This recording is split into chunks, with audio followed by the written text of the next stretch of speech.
പണ്ടൊക്കെ റെയിൽവേ സ്റ്റേഷനിൽ ഫുഡ് കിട്ടുന്ന ഓപ്ഷൻസ് വളരെ കുറവാണ്.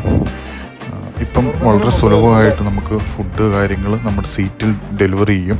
സൊമാറ്റോ അല്ലെങ്കിൽ സ്വിഗ്ഗി വഴി നമുക്ക് ഓർഡർ ചെയ്യാം, അല്ലെങ്കിൽ IRCTCയുടെ പല ആപ്പുകളുണ്ട്, അതുവഴി നമുക്ക് ഫുഡ് ഓർഡർ ചെയ്യാം. PNR നമ്പർ എൻട്രി ചെയ്ത് കഴിഞ്ഞ് കഴിഞ്ഞാൽ ഇത്ര സമയത്തിനുള്ളിൽ ഓർഡർ ചെയ്താൽ ആ സ്റ്റേഷനിൽ നിന്ന് നമുക്ക് ഫ്രഷ് ആയിട്ടുള്ള ഫുഡ് ഡെലിവറി ചെയ്ത് കിട്ടും.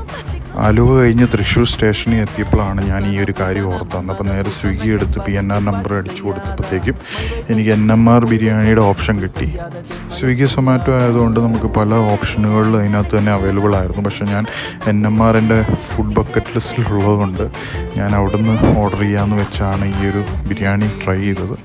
ഇത് ക്വാണ്ടിറ്റി വൈസ് ഭയങ്കര കൂടുതലാണ്. ഒരാൾക്ക് തനിച്ച് കഴിച്ചു തീർക്കാൻ പറ്റുന്നതിനേക്കാളും കൂടുതൽ ക്വാണ്ടിറ്റിയിലാണ് അവർ തന്നത്. ഇതുപോലെ ഫുഡ് റിലേറ്റഡ് വീഡിയോസ് നിങ്ങൾക്ക് കാണാൻ താല്പര്യമുണ്ടെങ്കിൽ നമ്മുടെ ഇൻസ്റ്റാഗ്രാം പേജ് അല്ലെങ്കിൽ